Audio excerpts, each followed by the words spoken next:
And we are officially underway. So for the official welcome, I'm Sandy Reese, and this is a special webinar. Actually, we've done it several times, but I love doing it. It's called Four-Legged Fundraising.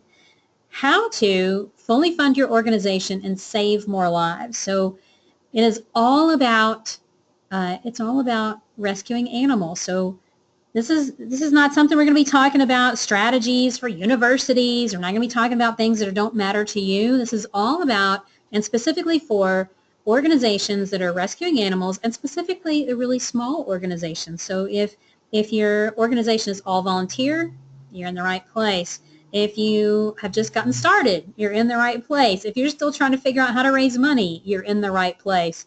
So yeehaw. And let's roll on. I'm going to leave the webcam on because I know some of you'd like rather see me than watch the slides, but you're going to get to watch both. And you will have time for Q&A as we go. You've got a question box, and some of you already tested that out.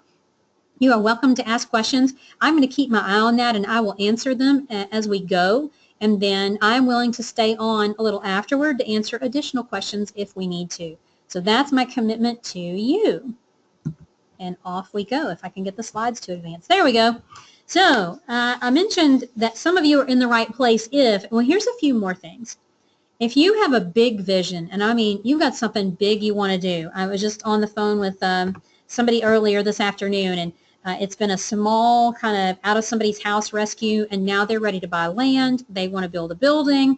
Maybe your organization isn't quite that ambitious, but you would really like to significantly increase the number of animals that you're saving. That's what I would call a big vision. If you would like to raise more money to grow programs or even just pay yourself, how many of you would love to be able to pay yourself? Raise your hand. I know, I'm seeing you. You're in the right place. And by the way, it doesn't really matter if you're rescuing traditional dogs or cats, horses, guinea pigs, rabbits, reindeer, wildlife, whatever you're doing, what I'm going to teach you today is going to work for you. My goal is to show you a way to make fundraising easier. Who would like fundraising to be easier? I can hear you all. You're all saying, me, I need this to be easier. I need it to be simpler. Yes, yes, and yes. And I see my one of my favorite clients is here, Becky Roy, in the house. Draft Gratitude. Glad to see you. I love that I can see the list of who's here. That's awesome. Here's what we're going to do today. We've got, about 58 minutes. I'm going to cram a lot in, so buckle up and get ready to ride. Again, if you don't have a pen and paper handy, go ahead and grab it. Here's what I'm going to cover today. Why your current fundraising isn't bringing in the money you need. You know what I'm talking about. Those fundraisers where you work your booty off and you're doing either an event or you're selling something, and then you count the money at the end and you're like, oh my gosh, is that all? Is that all we raised? I've been there. That's not fun. I'm going to show you why that's happening and show you a different way so that you can be really proud of the amount that you raise. I'm going to give you my 3-part formula for successful fundraising. It's really simple. And I think it will keep you from being overwhelmed or at least get you started down the right path. And then I'm going to teach you my 1-10-1000 rule, which simplifies the whole question of what kind of fundraising should we be doing. I've shared this with probably hundreds of people all over the country, and people absolutely love it. So I think you're going to really enjoy that too. That 1-10-1000 rule is going to get you started on putting your fundraising plan together. You're going to love it. All right, so let me introduce myself. There's a handful of you that I know, and a whole bunch of you are brand new to the world of Get Fully Funded and Sandy Reese. So I'm the CEO, the Chief Encouragement Officer here at Get Fully Funded. We're a company that helps organizations raise money. So it's all we do is teach nonprofits how to raise money. Yeah, we do. It's a lot of fun.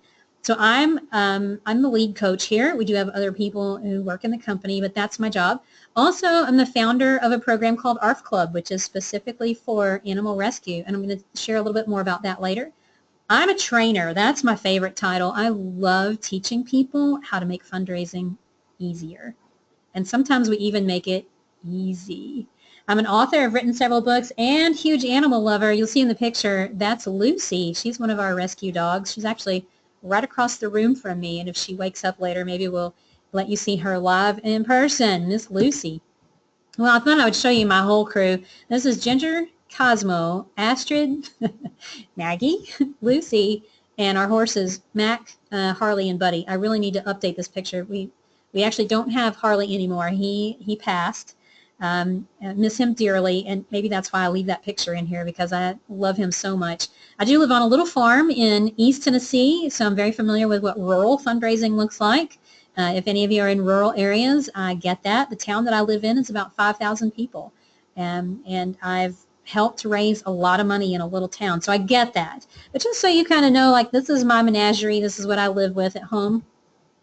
But let me tell you real quick my story, because I was not born with fundraising skills. I don't remember signing up for fundraising at career day. You gotta love that hair. Get that 70s flip going on there, right?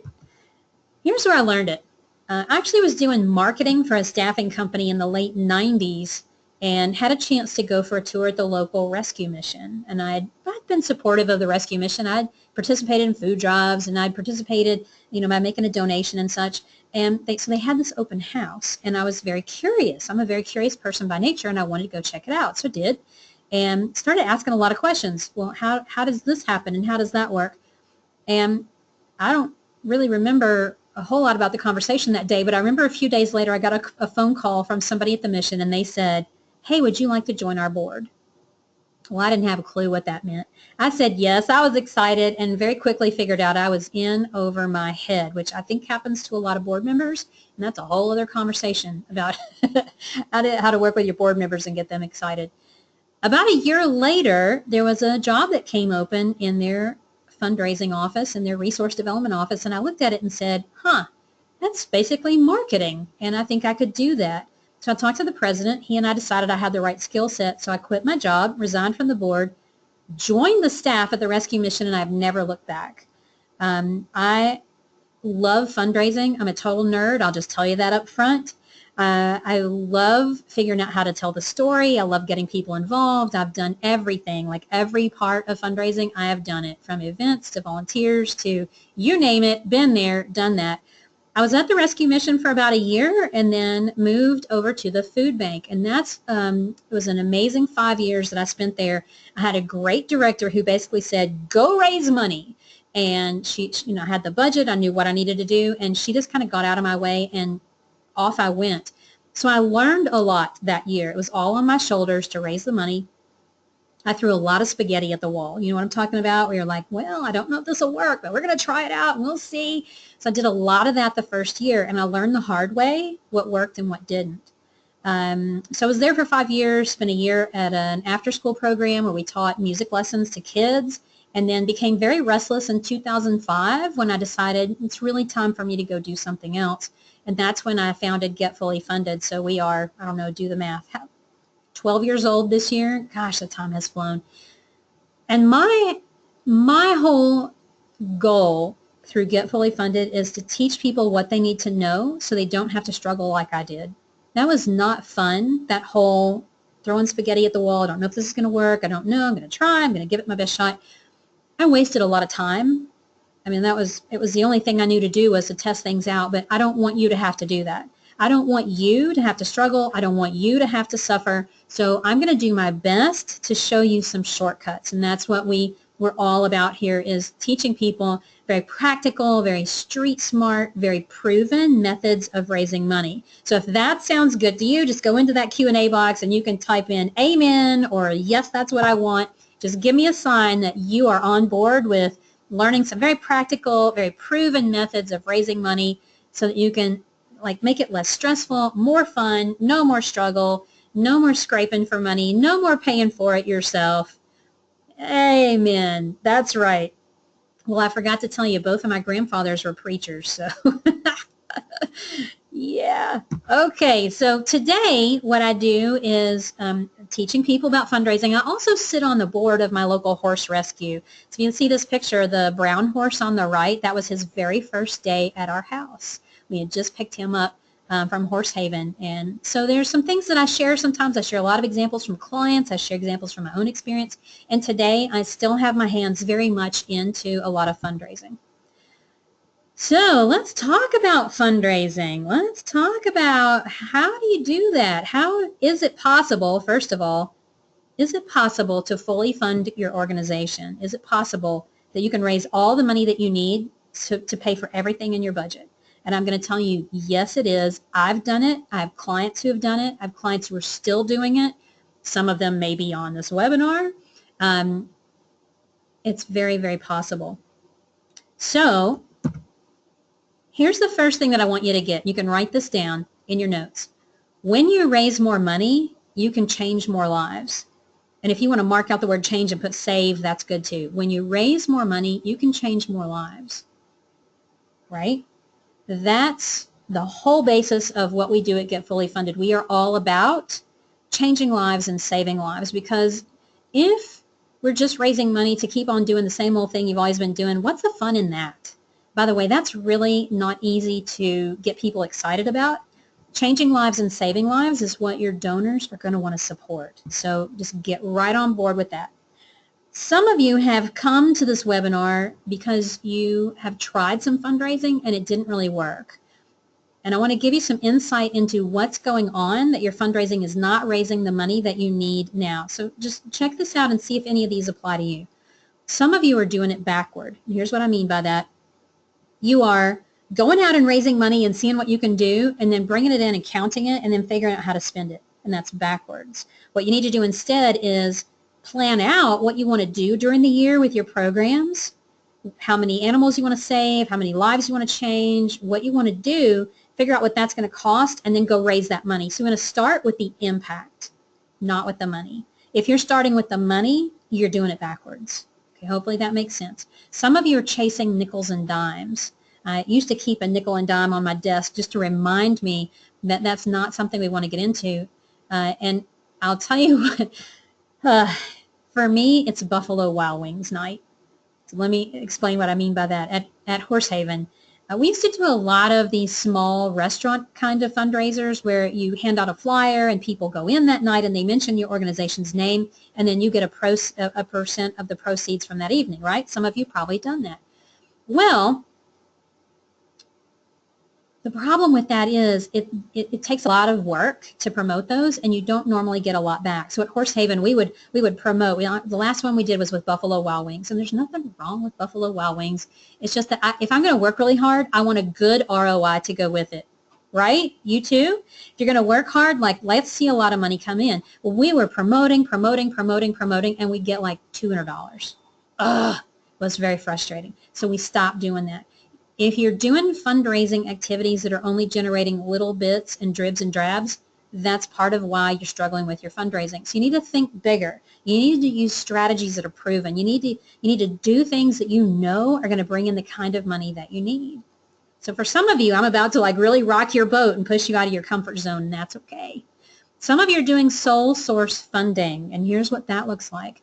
You are living on your PetSmart grant, or you're living on your adoption fees. And what I mean by that is that's basically the only source of revenue you have coming in, and you're just making it cover everything.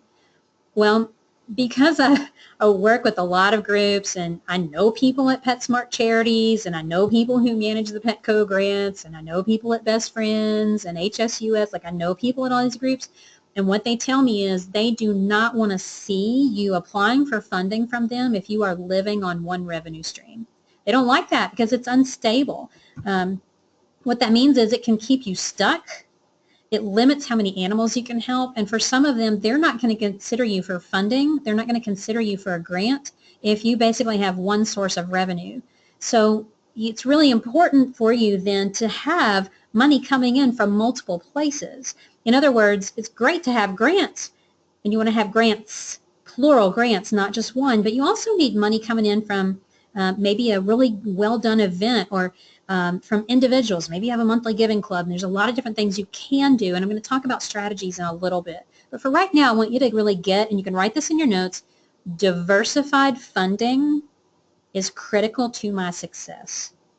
Diversified funding is critical to my success.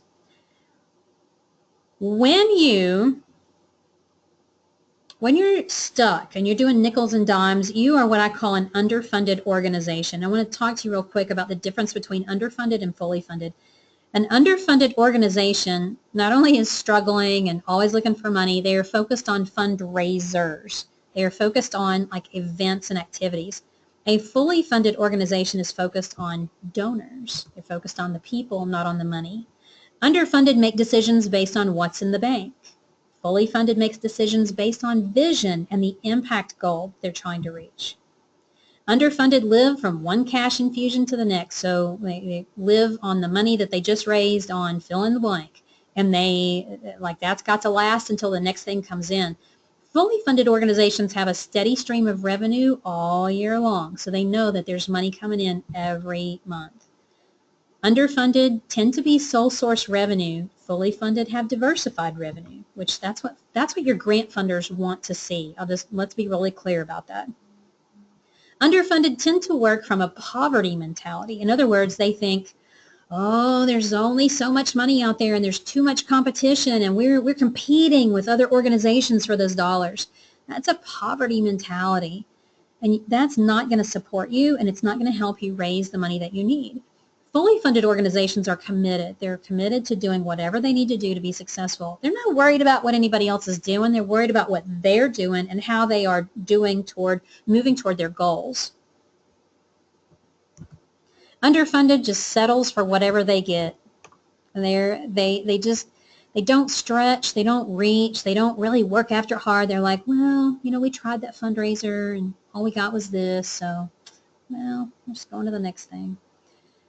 Fully funded organizations are not good with status quo, and they will find a way to overcome it. And this is something that I always did. It didn't matter how successful an event was or an activity or a strategy. I would always go back and do lessons learned and say what worked about that, so I can be really clear that I know to do that again next time, and what didn't work. Where can I tighten this up? Where can I add something to it? That's one of the things that I teach my clients and that we teach in ARF Club is how to really evaluate what worked about it, what didn't work, so that you can do more of those things that are making it work for you.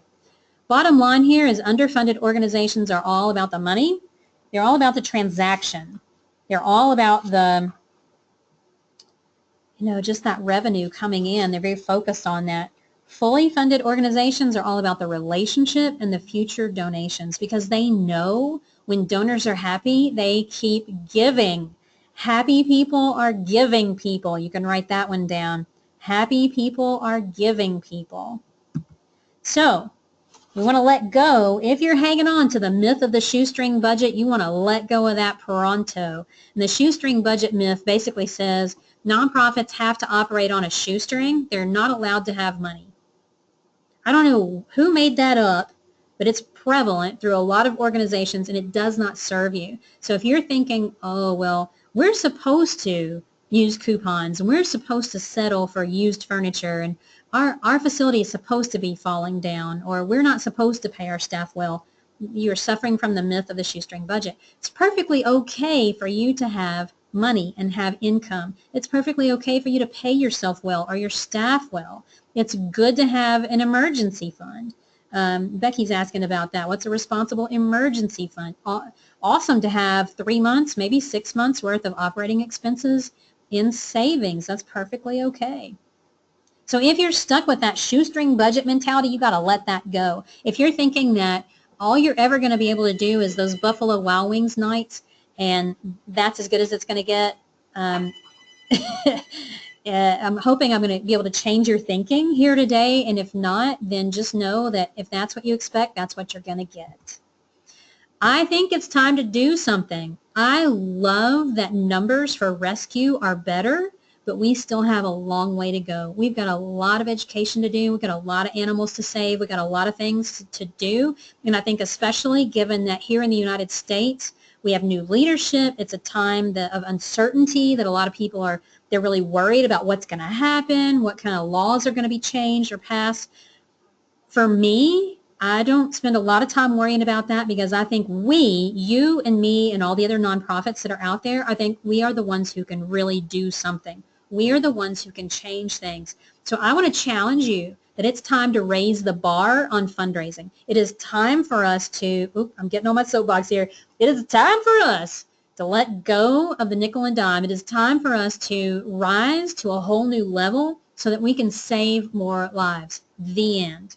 The end. And so what that means is we've got to get out of our comfort zone. We've got to let go of the way we've been doing things. We've got to ramp up to something better. Here's how good fundraising works.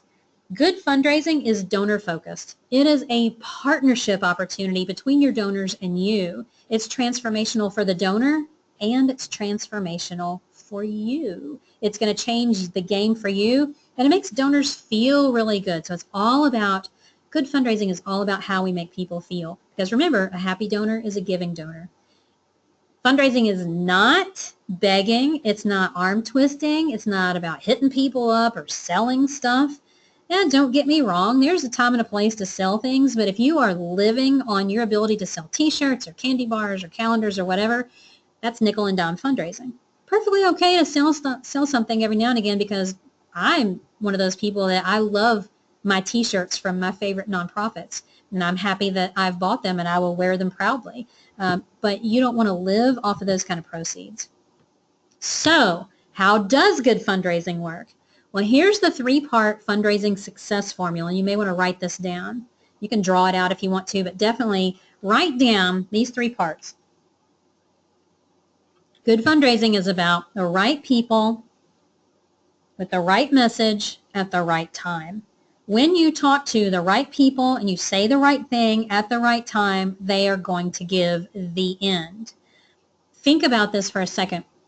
How many of you have had the experience where you had an animal with a real specific, maybe a medical condition or something, and you go on Facebook and you post a picture and you post a little story about what's going on with this animal and people give like that? Who's had that experience?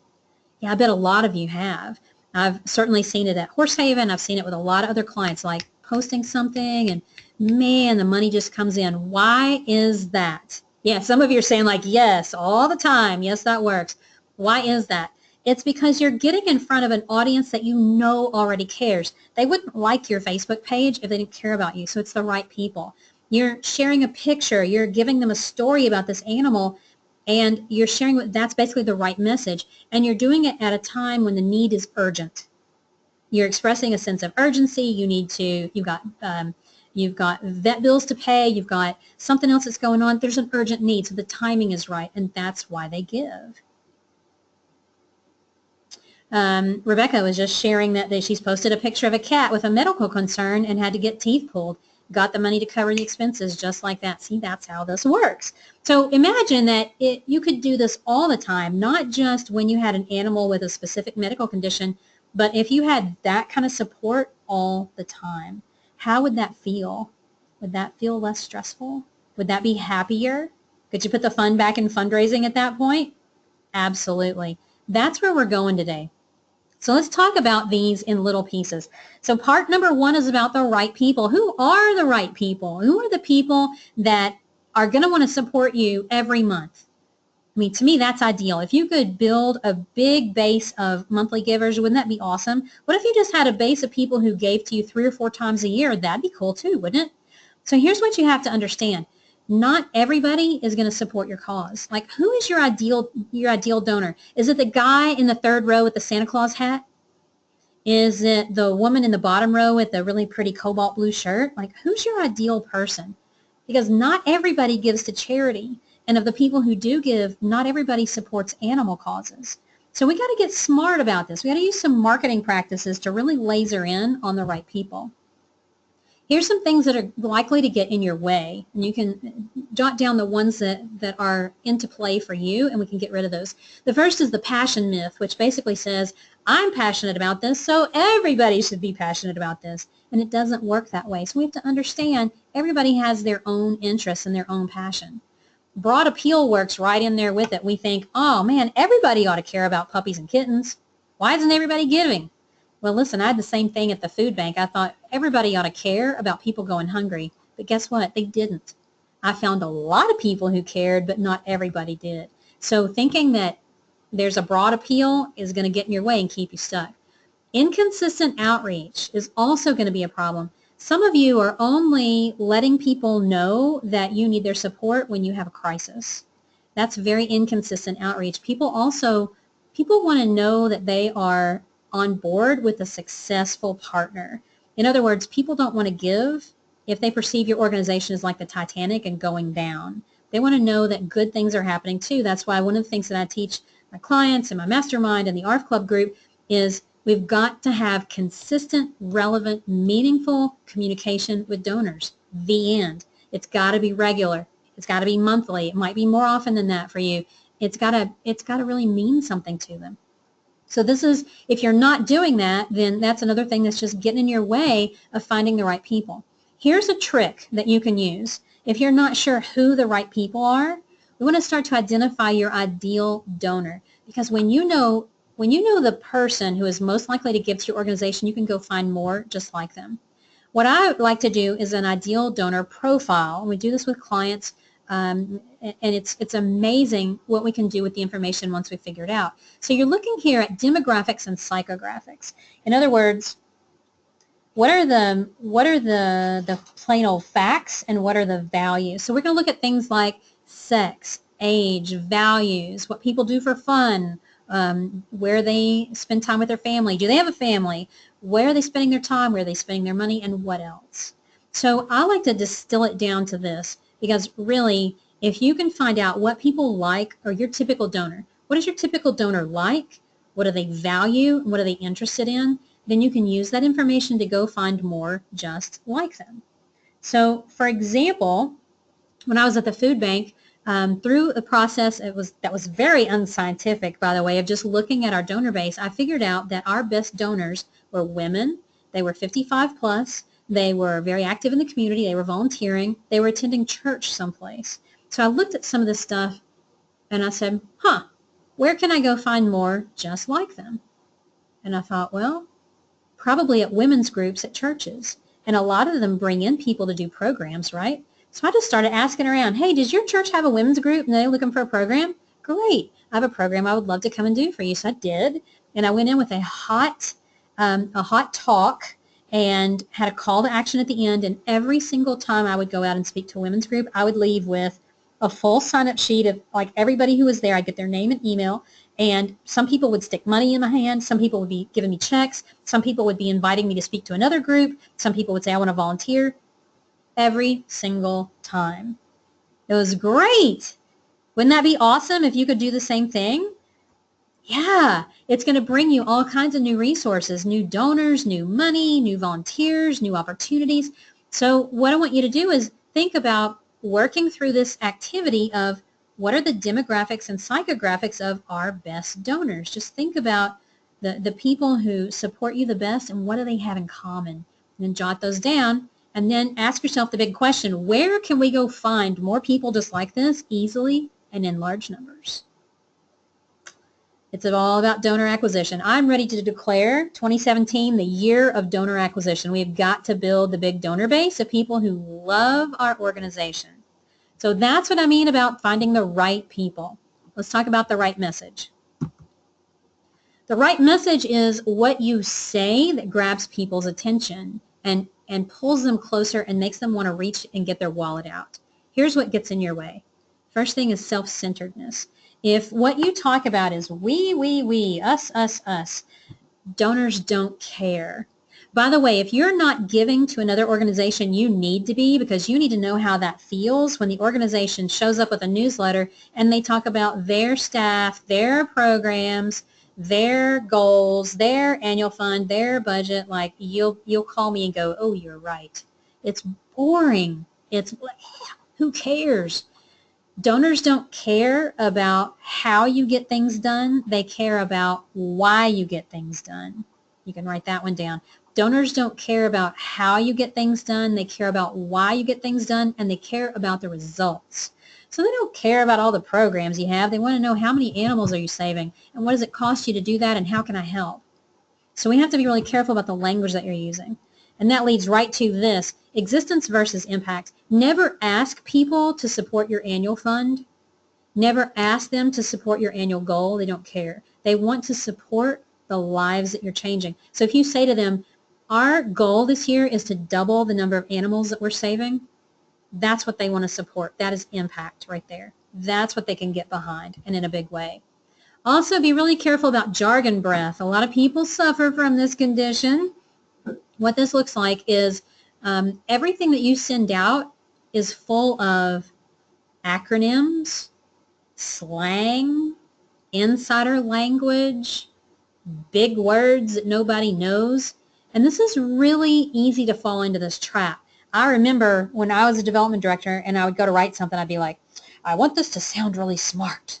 And so I would use a lot of big language. And what I found out later was it's hard to understand. And I would forget, things like at-risk populations, or in the animal welfare world, if you say TNR, that's jargon. People outside your organization, people who don't rescue animals, don't know what TNR means. And they don't even understand why it's important, because a lot of people, I think, are oblivious to the fact that community cats are even there. It's out of sight, out of mind, and they drive by, they just don't even know what's going on. So we have to really watch about the jargon and the language that we're using. Use the 6-year-old test. If you have a 6-year-old to hear your message, would they understand it? If the 6-year-old gets it, you are good to go.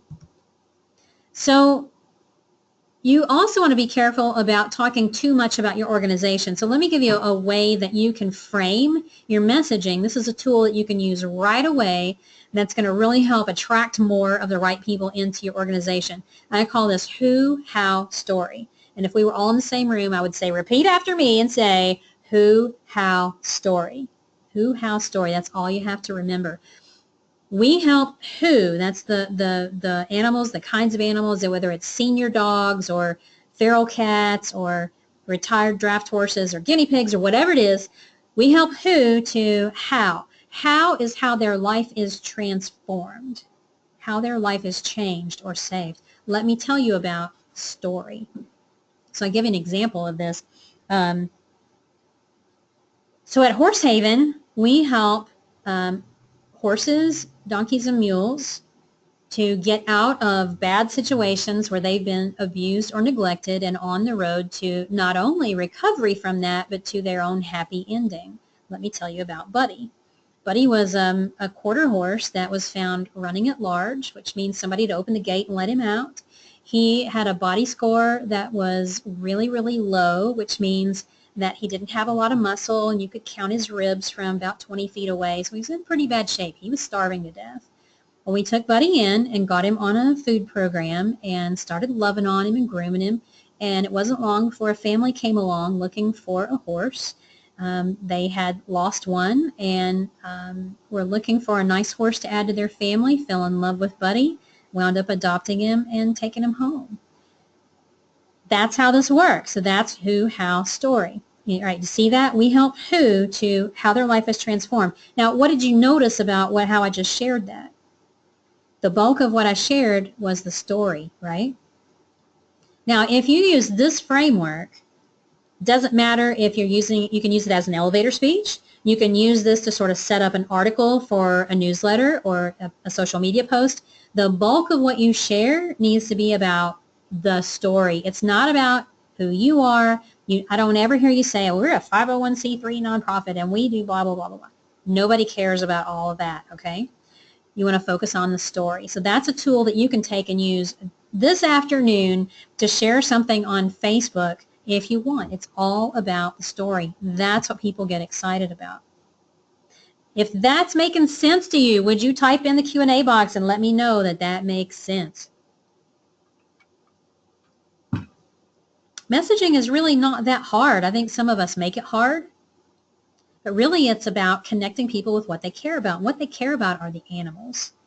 And they just want to know, they want to know the story. And if you tell the before and after version, so Becky's saying she's been using a version of that lately and getting really good, getting good donations. Yep, perfect. Okay. Good. A lot of you saying this is making good sense. So just think about this right now. If we can get you in front of the right people, who are people that already care about what you're doing, and you say something to them that makes sense to them and resonates and really it touches their heart and moves them, and you say this at the right time, it will result in a donation. Grace is asking, does this apply to grants as well? Yes, it does, with a little twist. With grants, you have to answer the questions that they're giving you, but you absolutely want to keep it jargon-free. You want to be focused on impact, not existence. You do want to tell a story. So it absolutely will apply to grants as well. Christy is asking, can we post a video with the story and at the end ask for donations? Absolutely. And you guys, video is hot, hot, hot, hot. My clients that have been doing video annual reports, video updates, video thank you letters, they are seeing some amazing, amazing results from that. All right, let me jump into the right time, and then I'll come back and answer some more questions. How about that? Is that cool? All right, so the third part of this, right people, right message, right time, is about the timing. Now, if you can see this picture, we've got a happy couple on the beach, and I'm thinking based on their clothes, they've just gotten married. What do you guys think? Do you think she showed up in that dress on their first date? Probably not, right? It probably would have scared him away. That's a little exciting. That's a little forward on her part, right? What happened? What do you think happened between the day that they first met and this day that this picture was taken of them on the beach in their wedding clothes? There were some things that happened in between, right? They dated. They spent some time getting to know each other. They looked for what they had in common. They just built that relationship. Yeah, exactly. They built a relationship. This is super duper important in fundraising. Good fundraising is all about the relationship. If you are all focused on the money, you are focused on the wrong thing. Fundraising is about the people, not the money. Trust me on this one. You focus on the donor, the money will come. Focus on the donor, the money will come. Here's what gets in your way. Desperation mode.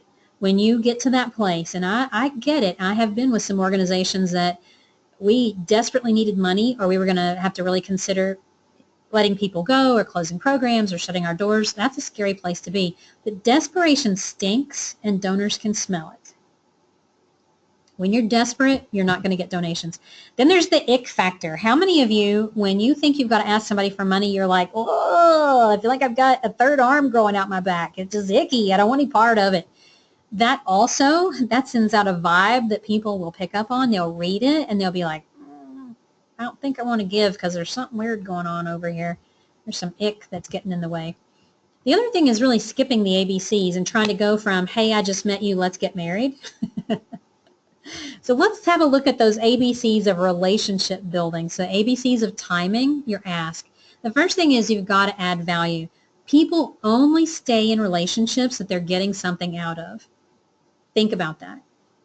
How many of you, and it's certainly true for me, how many of you have ever been in a relationship with someone and you get to that point where you're like, they're on my nerves. I can't stand the way that they clink the spoon against their teeth when they're eating, or leaving the cap off the toothpaste, and all of a sudden you're like, yeah, I'm just really not getting anything out of this anymore. You're done. You're out, right? We either you've experienced that or you know somebody that has. It's your job to build the relationship with the donor. It's your job to add value to that relationship. Here's the easy thing. You want to know how to add value? Make them feel good. It's that simple. Make them feel good. How do you do that? Tell stories. See, this is easy. You want people to stick around? Tell them stories, make them feel good about how you're changing lives in the work that you're doing. This is really pretty simple. What happens, I think, a lot of the times is you get really busy, because I bet most of you are not only doing fundraising, but you're also doing about 6 other things in your organization. Maybe you're coordinating fosters, or you're running the spay-neuter program, or you're the one out doing the placing of the cages with the TNR. You're doing a lot of different things, and you just don't have time, and it doesn't occur to you, oh, I need to be sending out communications regularly, and I need to be making people feel good. Well, that's one of your takeaways from this. Make people feel good, they will stick around, and they will give. The next thing you need to work on is building trust. This one also is pretty easy.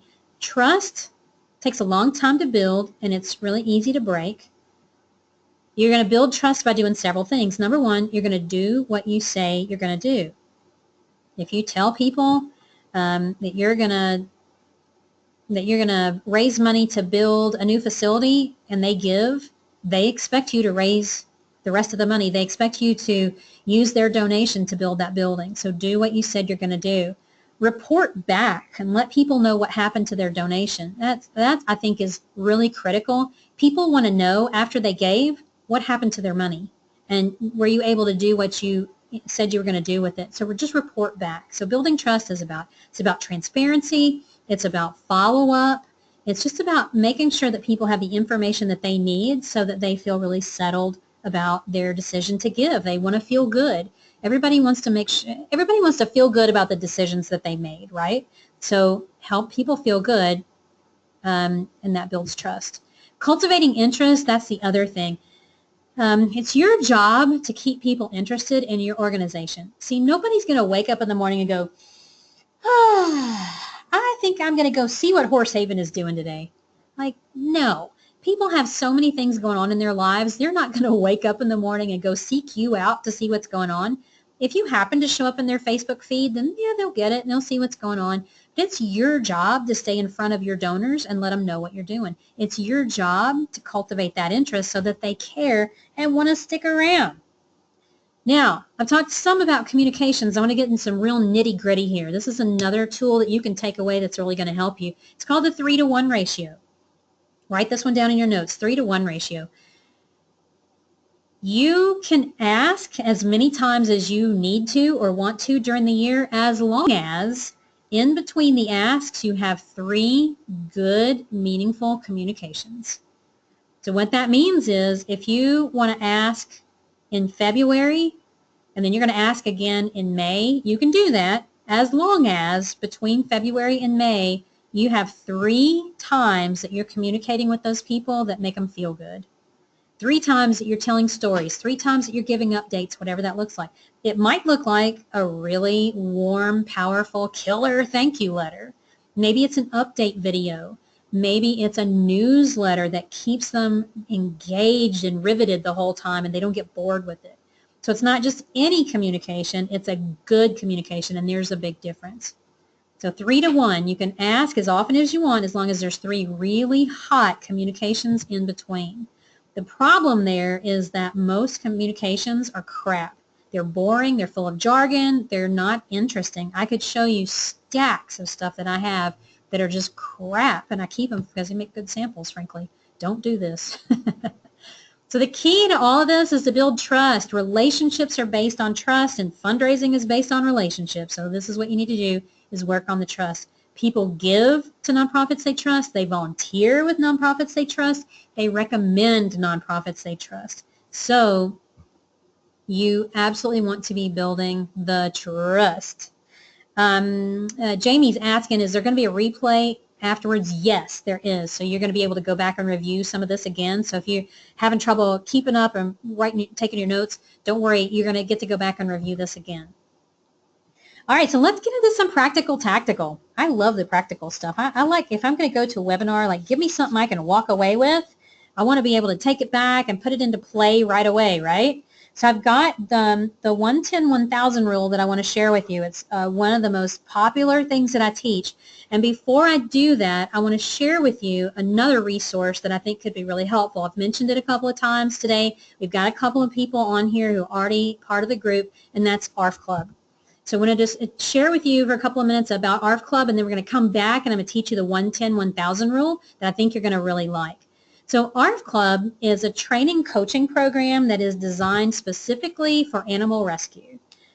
It's all about teaching you easy-to-use fundraising strategies that work. How do I know they work? Because I've used them, ARF Club members have used them, and we've seen the results.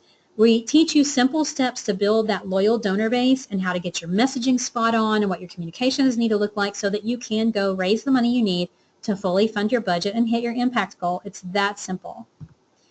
What we teach in ARF Club are things like that formula for that big loyal donor base. That's a topic that we've been working on in January, is where do you find new donors, and what's the first thing you should say to them, and what about once they do give, what's the next thing they should get?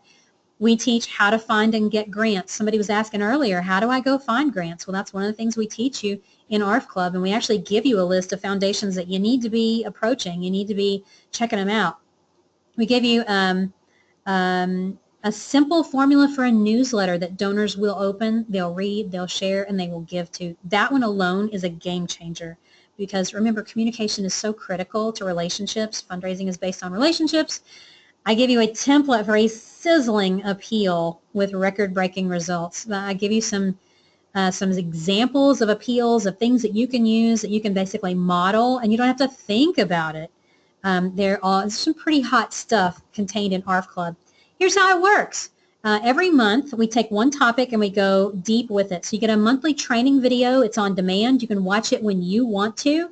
You can actually share it with other people in your organization. So membership is organization-wide. It's not just for one person. I give you handouts and worksheets so that you can work through the content, work through the information, come up with your answers and your results. We have an online community. We work through Facebook, and I'm actually going to show you that in just a second. I'll show you the inside of the Facebook group.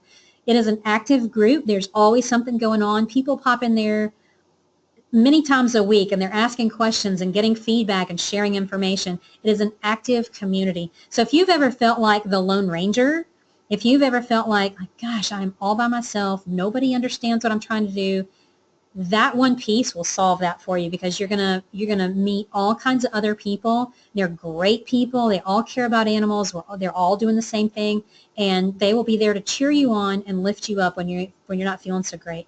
We do live Q&A every month, so if you've got a question, you can show up and ask. I'm right there. It's kind of like this with a go-to webinar or a go-to meeting. Anything you need help with, you can ask, and I'll be right there to give you some support, cheer you on, point you toward a resource. I'm right there for you. Every month, we also do what we call done-for-you tools, which might be a set of thank you letters that all you have to do is customize them, and they're good to go. It might be grant research that we've done for you that you can take it and run with it. But every month, we give you something that's done for you. So you don't have to think too hard about it. You just take it and use it. And that right there is probably worth the whole price of ARF Club. You also get a weekly motivational email, and I hear back from so many people that they love those. It's just a really short, it'll take you less than a minute to read it, but it's just a note to remind you that the work that you do matters. So you can see at the bottom, this program is worth well over $6,000. That's not what we charge for it. Thank you very much. I do have a couple of bonuses that we're going to offer, and I actually have those here in my hand. We've got a book called 10K Fundraising for Animal Rescue that we will send you when you join ARF Club. This one has all kinds of resources and worksheets and templates and how-to. I think you'll enjoy that. And then you also get this. It's called Sit, Stay, Give. It's a 3-part video workshop. So all you have to do is pop that into your DVD player and just follow along. And you're going to learn between those two, you'll learn a lot about marketing and fundraising, and you have those resources. We do actually ship these to you, so it's not a digital download. You get these shipped right to your door, which I think is pretty cool. All right, let me switch over just for a minute. I wanted to show you a couple of things about ARF Club. Let's see if I can get to the right page right quick. Here we go. So let me show you real quick the Facebook group.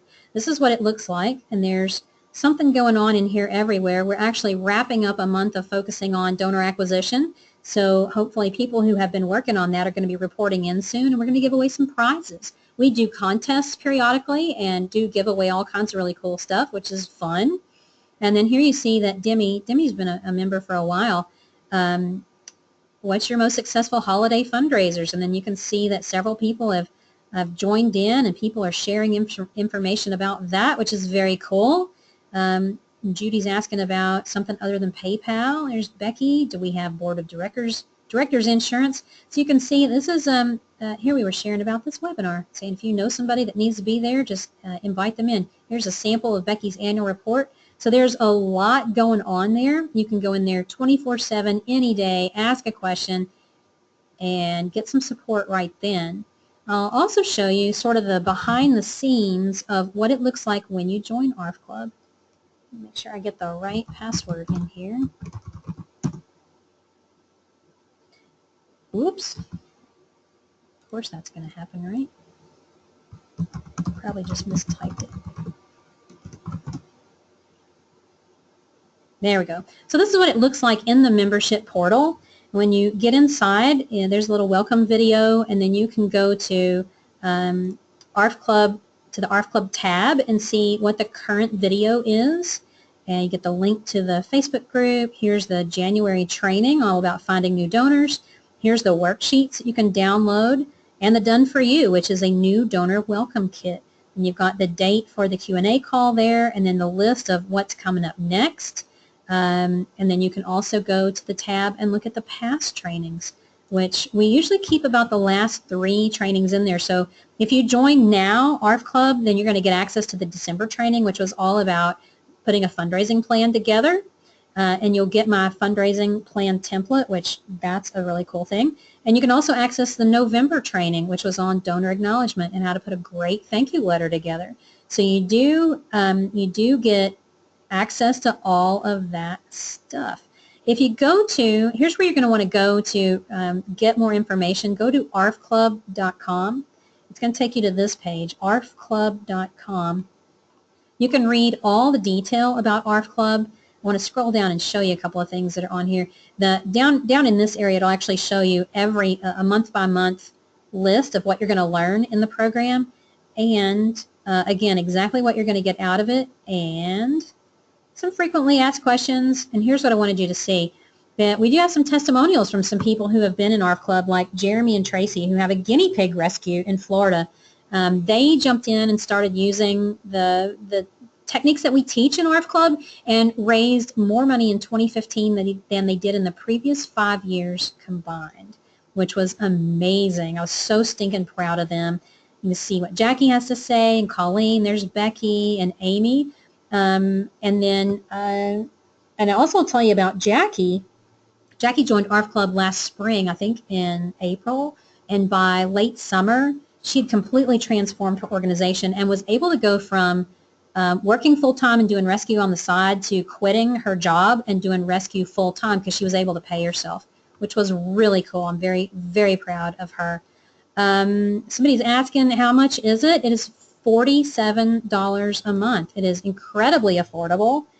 You're not going to find anything out there like it. And here's a couple of things that we do have. We have the bonuses. If you sign up, you can get the 10K book and the Sits They Give. And I also have something special from my friend Mandy Pierce. It's her animal rescue fundraising calendar. It's a really cool little perpetual calendar, but it also has grant research in it. So there are, Mandy would know right off the top of her head, there's at least a dozen grant opportunities in here where when you find the page, like here's one, the Rydell and Cody Fund, public organization, and they support people whose beloved pets are suffering with cancer, and then she even has the link down here. So we have 8 of these. We actually had 10, and already people are joining ARF Club. So for the first 8 people who sign up, I do have a calendar that I'm going to send you in addition to the book. So if you want that, go for it. Great program. Jump in. Mimi's asking, would this work if organizations are outside of the U.S.? Yes, and actually we have several. We have several Canadian members of our club. We have a woman who runs a Save the Reindeer Foundation in Sweden. We've had members from South America and all over the U.S., so absolutely it would work for you. Christy, yes, it's $47 a month as long as you're a member. The program does last a year because there's so much that I want to teach you, and I want to be there to support you in case you get stuck. So as you're working through and you're learning and you're implementing, if you get stuck, I want to be there to get you unstuck. And it's going to just take me a long time to get you all the way through. So if you're interested in that, who's Grace? So one of our members, Grace, has typed in that she loves ARF Club. She thinks it's great. Joe is just joined, and she's saying she's loving the materials already. So if you're interested, go take advantage of that. We do have those great bonuses now. I promised you I was going to teach you the 110-1000 rule, so let me do that. Let's talk about fundraising strategy. Awesome. Joe, I believe you have a calendar on its way to you. You let me know if you don't get it, but I'm pretty sure that it went in with your book. So Joe's, yay! Joe's getting a calendar. She's all excited. A lot of times we make fundraising too hard. We choose a strategy that is ridiculously difficult, and it doesn't have to be. So let's keep this simple. The simplest thing you can do, number one, stay away from the nickel and dime. Don't be doing sole source funding. You need diversified revenue. Don't do the same old thing. Don't be just doing stuff because you always have. That's the danger zone. What I want you to do instead is follow this 110-1000 rule. So jot this down. The first thing is you do one event. How many? One. One special event. Make it your signature event. You do it really well and you hit it out of the park. What makes it a signature event? What makes it a signature event is that everybody in town knows it's your event and they look forward to it. They love it. What kind of an event does it have to be? It doesn't matter. I have seen all kinds of things be signature events. At Horsehaven, our signature event is a dancing for the Dancing with the Stars takeoff kind of thing, and we raise a crap ton of money with it, as a matter of fact. It's bizarre. I don't know, some days I look at it and go, really, we make that much money off that? Yeah, we do. We do, and we've grown it significantly. 2 years ago, that event grossed $16,000. In 2016, we grossed $93,000. Yeah, you heard me right, from 16 to 93 in 2 years. How did we do that? Well, that's one of the things that I teach in the special event module in ORF Club. I teach you exactly what kind of things we did to make that happen. It's not rocket science at all. So do one event, do it really well. Some of you need to get off the special event hamster wheel. It's exhausting if you're doing event. Go get your grants. Get 10 grants. Why 10? Well, because it fits in the 110-1000 rule. No, 10 because we have a grant writer on staff here. We do grant research for folks and do grant writing all the time. We can almost always find 10 good, strong leads for somebody to get grants. What I really want you to get from this is do not leave grant money on the table. Go make sure that you have all the leads that are out there for you, and then go get them. And if you need some support with that, actually, the February training for ARF Club is all about grants, and I'll be talking about how to find grants, how to do research, the kinds of things you need to include, how to build relationships with the foundations. So if you're really interested in grants, that training will be released next Wednesday. So that's great timing for you if that's appropriate. I'm really big on don't leave money on the table with your grants. Then go build your donor base until you have 1,000 people. Why 1,000? Well, we have done the math on this and know that if you want to grow your organization to over $100,000, that here's how this can happen. If you have 1,000 donors and they are all giving you $50 each at some point during the year, whether that's one $50 gift or two $25 gifts or five $10 gifts, whatever that is, that generates $50,000 for your organization.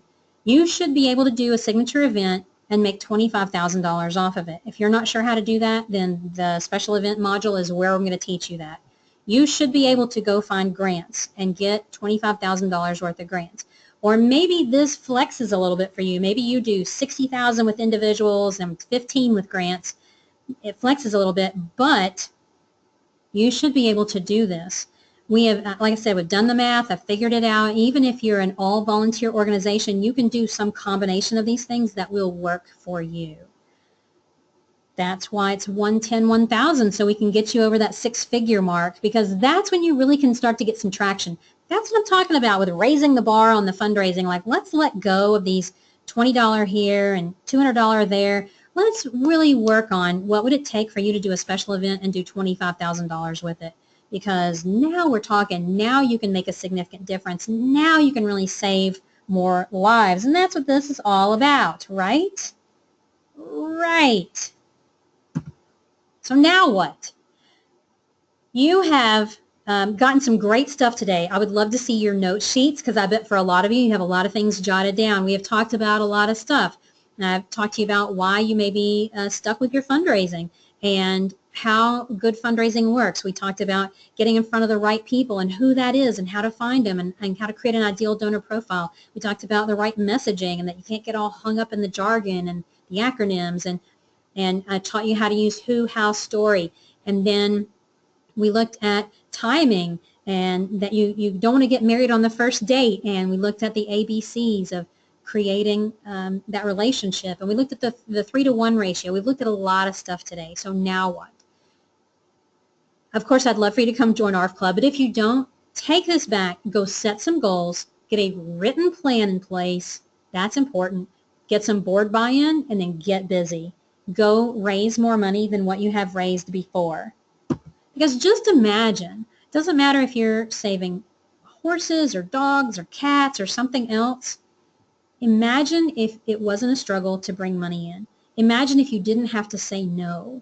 Imagine if when the next call comes in that there's an animal that you need to take, that you can just say, yeah, or Kristen saying pigs, yeah, if you rescue pigs, whatever you're rescuing, whatever your flavor is, if you have the money that you need, how much easier that would be and less stressful. What if you didn't owe your vet a lot of money? What if you had enough money coming in that you could keep your vet bills paid? It's all possible. I'm here to tell you. It can happen, and I can help you, and I would love to do that. So there's a couple of questions coming in that I do want to answer. Felicia was asking, is there a mandatory one-year commitment?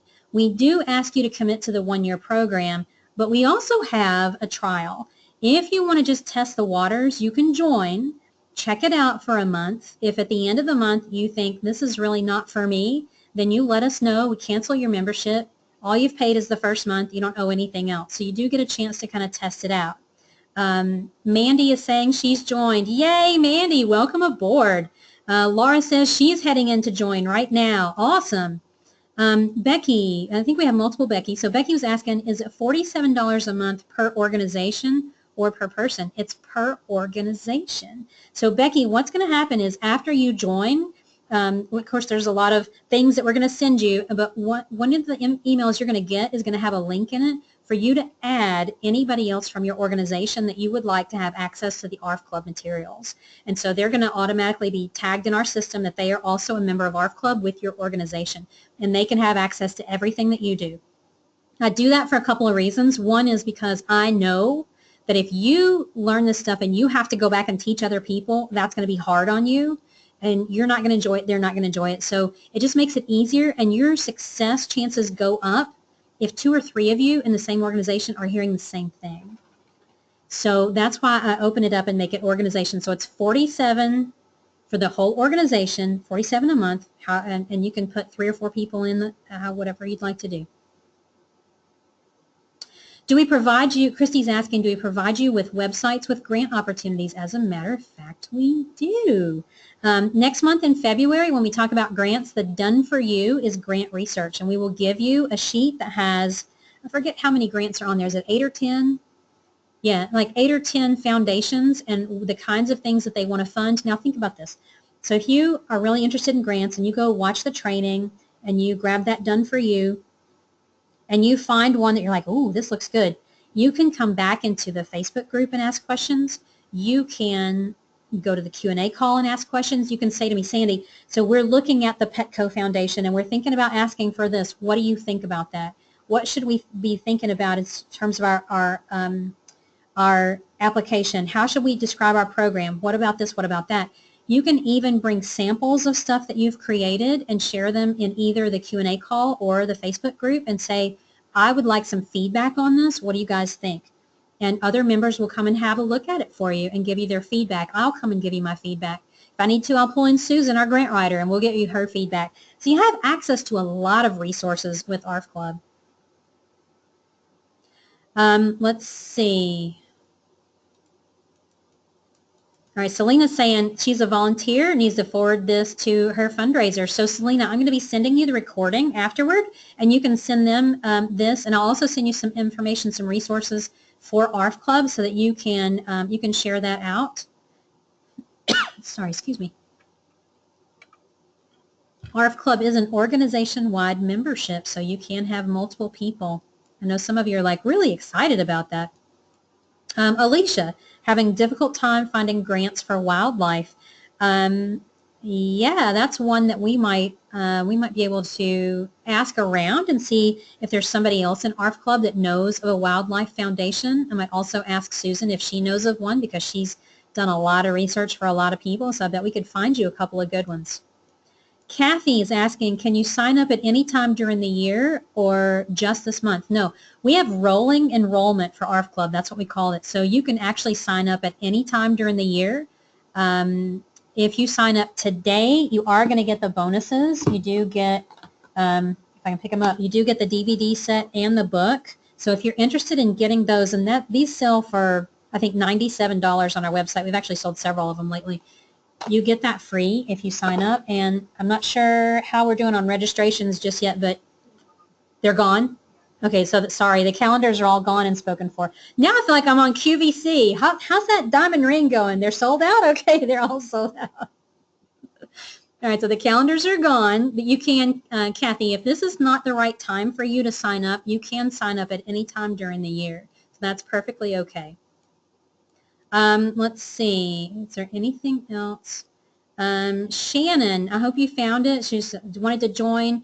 You can go to arfclub.com, and that's where you'll find it. Let's see. I know there was another question that I want to answer back here if I can find it.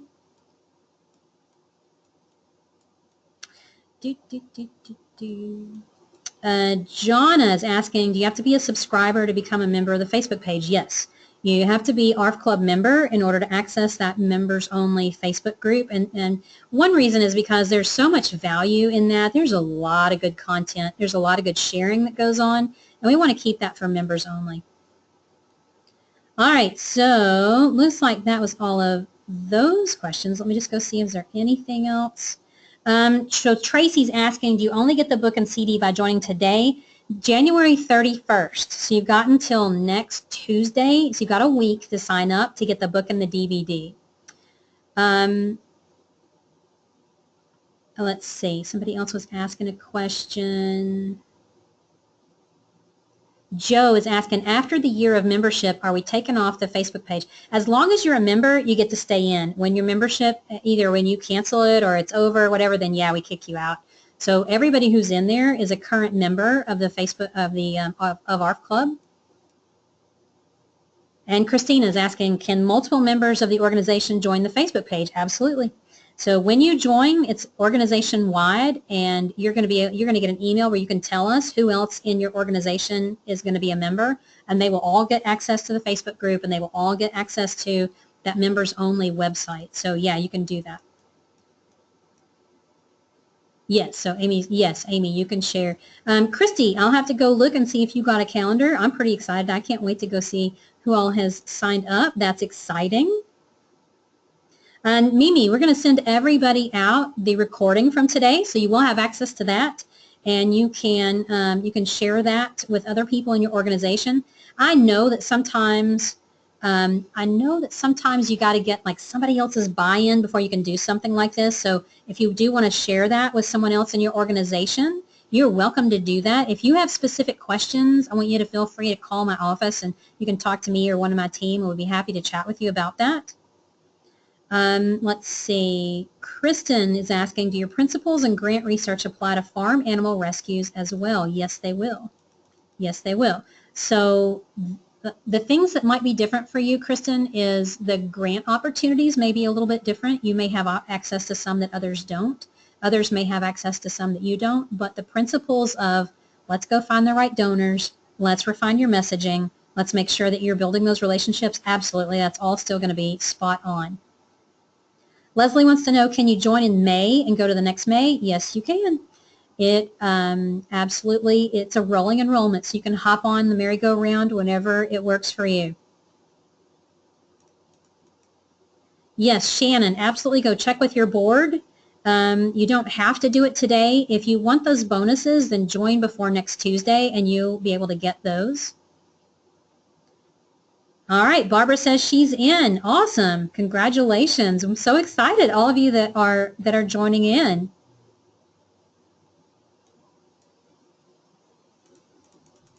Pat is saying, oh, she heard me speak in Virginia 2 years ago. Yay, that must have been Virginia Federation. I'll be back there this spring. I'll be back again. Could not get the other group on board. Just started my own nonprofit using these ideas. And Pat, I love it. So Pat said her year-end giving, she just started her own nonprofit.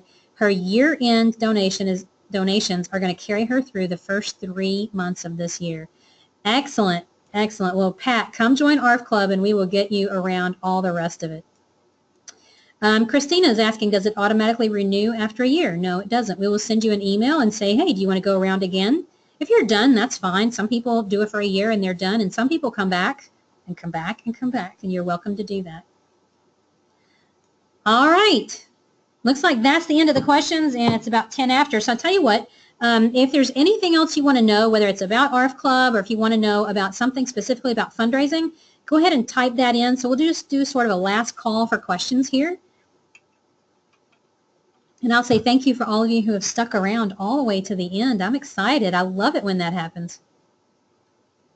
My Kristen, who is sitting right across the room here, is saying those who signed up first and got the calendars are Autumn Jolly, Mandy Hawes, Melanie Shields, Diane Davis, Sharon Gray, Stephen Matheny, Teresa Buse, Christy Special. Christy, you got a calendar. So we'll get those mailed out tomorrow. So you guys, and you'll get an email like right away that'll have access to stuff. Yay! All right.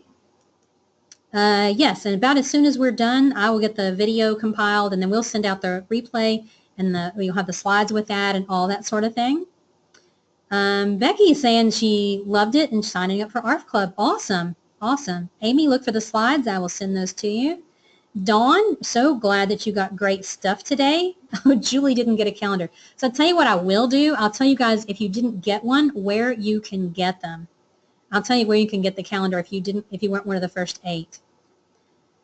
All right. Very good. Karen, yes, Karen, I will see you later this week. I'm glad you were here. All right. Jonna is going to try to convince her folks to sign up. Awesome. Catherine has a great question. Do the ASPCA style videos go against the feel-good stories we should be telling our donors? Though, here's what I think about those videos. I think those videos are meant to pull the heartstrings of people who are on the fence about caring about animals. That's why all of us were like, change the channel, I can't stand it. But for people who are kind of marginally interested, I think those videos are designed to pull them forward. Those are donor acquisition videos that you see, those little commercials on TV. They are donor acquisition. That's what they are. So the emotion is so high in order for them to bring in additional donors. You don't have to do that. You don't have to work that hard. You can tell a good before and after story about an animal that you've helped, and you'll be fine. You'll be fine. Connie's going to run it past her other board members, but wants to join. That's awesome. Becky's bummed about not getting a calendar. All right, so let me make a note and tell you guys where you can get a calendar if you didn't get one. All right, get the calendar link. Got it. All right. Diane, loved it. Joe, I know, right? Hate that between the Sarah McLachlan song and those sad eyes, they're awesome. It's hard. It's hard. That's because we are all way too sensitive to that stuff. We are all very bought in already, and that's really hard. Shannon. Okay, so I'm going to just make sure we send you guys the calendar link along with the recording and everything else. All right. Thank you all so much for being here. This has been a lot of fun. You can tell I love sharing this stuff. I would love for you to come join us in ARF Club. We have this kind of party every month. We talk fundraising. We talk animal stuff. ARF Club members are making shit happen, frankly. They are raising money and saving animals, and it's awesome. I would love, love, love for you all to come join us and be part of that. Alrighty, have a great day. Look for the email with the recording later, and I'll see you guys all again real soon. Bye, everybody.